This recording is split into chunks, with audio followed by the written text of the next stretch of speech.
But the thing that really has always bothered me are my fingernails. They're very small, and they go up, so that my nails never grow.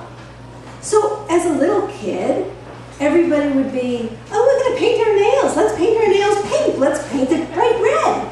And I would take my fingers and kind of hide them in my pocket. Finally, I told my mother about it. Now, my mother's a very caring, loving person.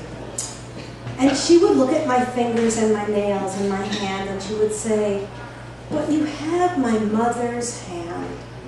You have my mother's fingers. And she was such a wonderful person. And every time I look at your hand and your fingers, I think of my mother. I'm named for my mother, and I'm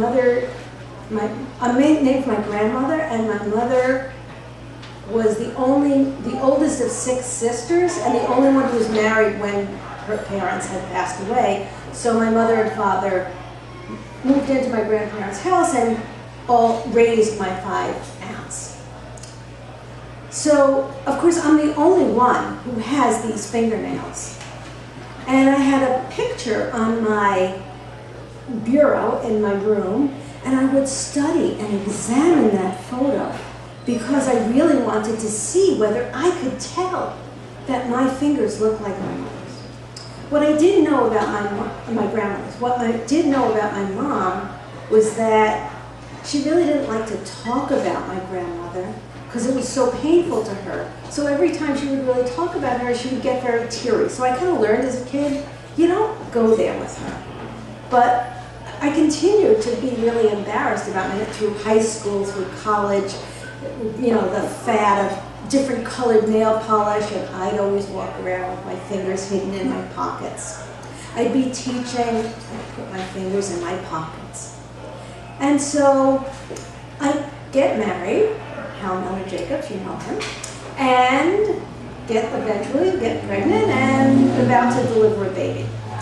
And the nurse walks into the hospital room and says, your mother's out in the waiting room. And I was like, no. My mother lives in New York. She doesn't drive. There's no way that my mother is here. And I didn't even tell her that I was about to go into the hospital. She goes, no, your mother's out in the hospital. I said, Hal, go outside. See who's there in the waiting room. Walks back in and says, it's your mom. She really came all the way. Your brother called her, and she got on the bus, and she came all by herself. So I'm like, that's my mother. She's so supportive. She's so caring. Here she is.